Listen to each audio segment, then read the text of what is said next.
Deculain introduced himself as the head professor of the Imperial Royal University's Magic Tower. He says that from here on he will secure the princess's escape route. The princess politely says thank you. After the introduction, Charlotte walks towards Deculain and gives him a note. The note angers Deculain as he tosses it away, saying that it's truly disgusting that they don't know their limit. "Will you be all right?" Charlotte asks. Deculain replies with confidence, saying of course, and tells them to follow him. This marks the start of their departure. While walking, the princess asks Charlotte about the note which made Deculain angry. Charlotte informs that the note said those chasing them include 37 assassins and something called a Dianant. "Dianant?" the princess repeats. Charlotte explains that it's a hybrid, both a ghost and a demon, which makes it difficult to deal with, both physically and magically. That's why it's a bigger problem than the assassins. And what's worse, the Dianant is a product of a contract. Dianants can only be summoned through demon summoningi magic, using human body parts and demon horns as components, meaning they used black magic fit only for ashen warlocks, just to chase them. And these are people aiming to become kings of a kingdom. But if there's one hopeful point, Charlotte says that it's that they have the Uke line of family renowned for exorcism since ancient times. In description, it's a bloodline effective against demonic forces. When facing demons or in dense miasma, they can purify the surrounding miasma and convert it into their own mana. Deculain thinks that it's just as he expected from the crevasse ravine. It didn't get the nickname Demon's Den for nothing.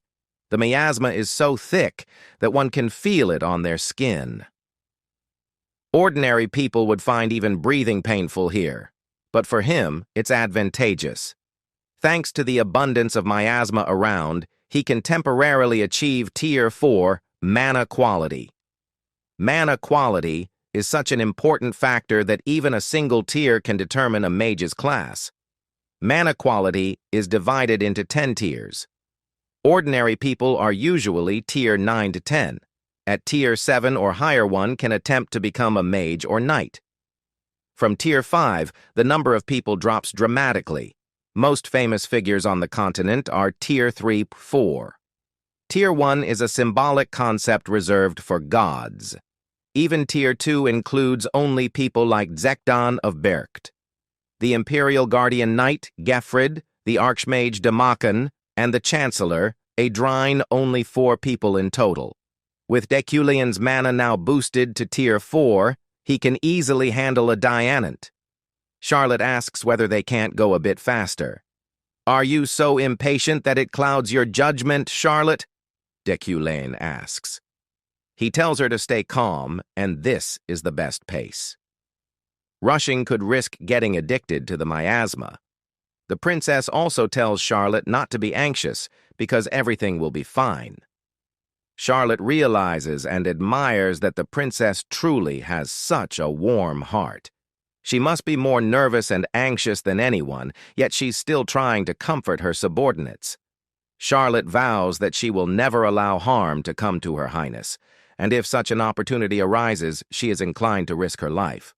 Well, she definitely has a foul mouth, because at that moment, a swarm of bats appear.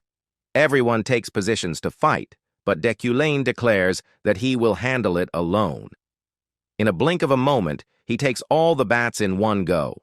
From the back, the subordiantes and even the princess are amazed to see Deculain's skills in this condensed miasma.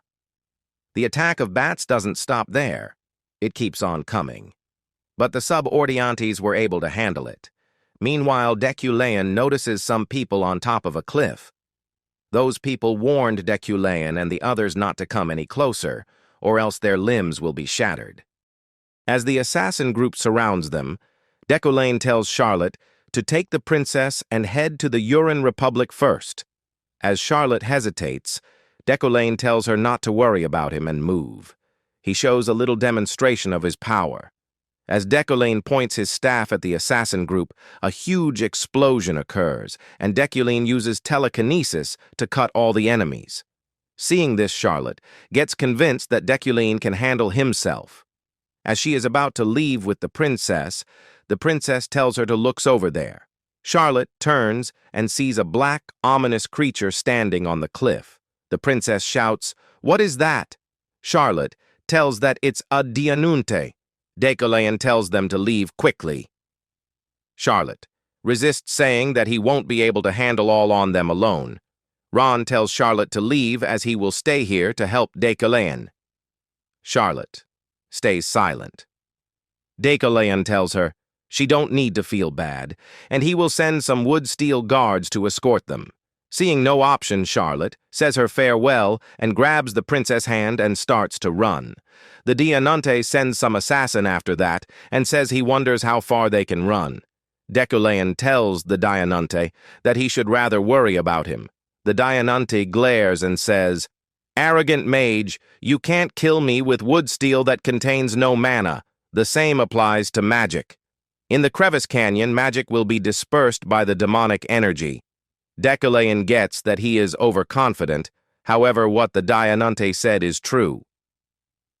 Normal physical attacks and magic cannot kill a Dianant because it's like a phantom. Additionally, this location isn't the best for using magic to fight it. However, Deculine is also at an advantage here. Not only is his mana quality amplified in this place, the rate of mana recovery is raised too. Midas Touch has reached level 5. So while moving, he infused Midas Touch into the wood steel. Deculine takes the first move. He uses a wood steel and shots it at the Dianant. The Dianant sees this and he didn't dodge. The neck of the Dianant is slashed off. Deculine didn't stop, he attacks continuously and cuts the Dianant into pieces. However, even after that, the Dianant counterattacks and throws the wood steel at Deculine. Seeing the Dianant into pieces, Ron tries to go forward. Deculine stops him and tells, "Don't get ahead of yourself. He's not dead until we kill him." Deculine then brings out a couple of wood steel and shots them at the Dianant. He cuts the Dianant non-stop into more smaller pieces. Seeing this, Ron gets impressed and says, "Wow." The scene shifts and we can see Charlotte is killing the assassins that went after them. After finishing them, she rushed towards the princess, who is feeling nauseous. At that instance, the Princess Maho's uncle arrived there. Gilland, Urin Republic's Minister of Internal Affairs, and Maho's great-uncle. The uncle welcomes Manhwa and apologizes for not being able to help her more. Manhwa says it's okay and she is grateful for whatever he has done for her. Charlotte then introduce her to Gilland. Gilland thanks her for escorting Manhwa and asked if she has escorted Manhwa all by herself. Charlotte replies that there are others who helped them. Saying this, she looks back with a sad face. She tells the minister to wait here for them. The minister agrees, and they stood there till evening. The sun is setting, and there is no sign of them. Manhwa asked if Professor Deculine is okay. Charlotte has no answer to give.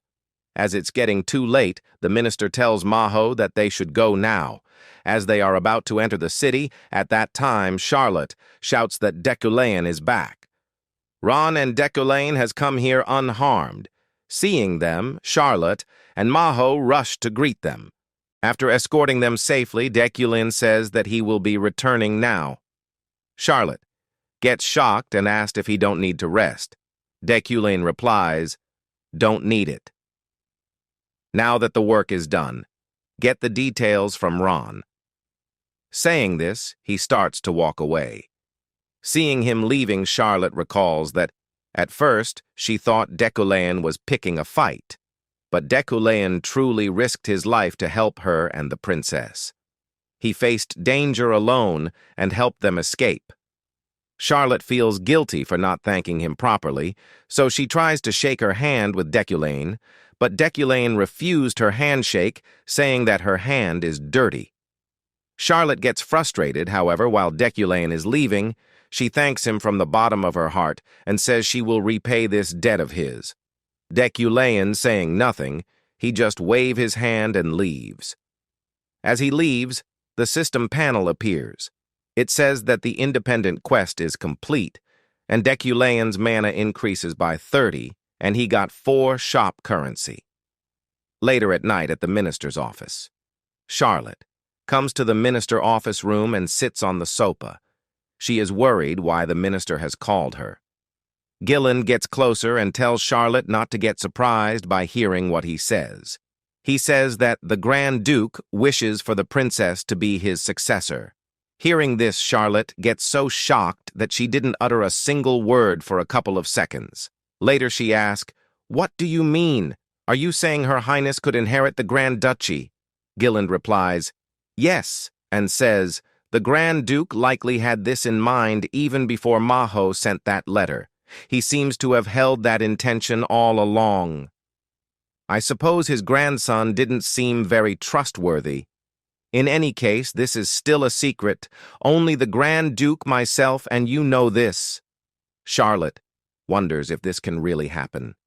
Just a while ago, they feared the princess might lose her life over succession rights. A princess with nothing to her name, so powerless. And now she becomes the Grand Duke's heir just by taking refuge here? Everything's happening so fast? Charlotte then remembers Deculane's words and thinks if he truly analyzed and calculated everything, even predicting this exact outcome? She thinks Deculane is the true monster. However, she is happy and wonders if he has reached home safely. Back at Deculane's home, he sleeps for 2 hours and is fully refreshed. The iron body trait. Deculane possesses it melts away accumulated fatigue with just a short rest. Even if the day wasn't exactly normal, his body, fully rested and refreshed, forces him out of bed. He then starts his psychokinesis training. While training, Deculane wonders if only he had been like this earlier, waking up and training immediately. Then more training. Without rest, he kept finding his weaknesses, fixing them, and growing. This routine was possible because Deculane lived surrounded by constant danger. But that alone isn't enough to explain it. Consistent habits, competitiveness, unyielding willpower. These traits of Deculane made such an efficient life possible. Deculane feels sad. If he had lived like this back when he was Kim Woo-jin, Yu-ara wouldn't have left him. Deculane wish if he don't have this iron body trait, he would have sleep more. To someone like him, trapped in a game. Every day, 22 hours a day feels unbearably long. The scene shifts, we can see the train station. Ganesha and her team is there. They are hiding in an alley and it seems like they are secretly watching someone. Ria aka Yu-ara asked Ganesha, why are they hiding here? Ganesha laughs and says, "It's just too crowded, so we're staying out of the way. Hiding?" "Don't be silly." Ria finds her behavior suspicious. Ganesha is there for Deculane. Watches Deculane's face and thinks he is quite handsome. However, Ria can't hide any longer, so he gets out of the alley. Ganesha shouts her name to stop her. This noise grabs Deculane's attention. As Ganesha sees Deculane is looking this way, she hides. However, when Ria sees Deculane's face, she recalls all the beautiful memories she had with Kim Woo-jin. The sweet memories flooded her head, and she gets so emotional that she starts to cry. Ria wonders why she is feeling this from a game character. Deculane also looks at Ria, and he can also feel Yu-ara from her.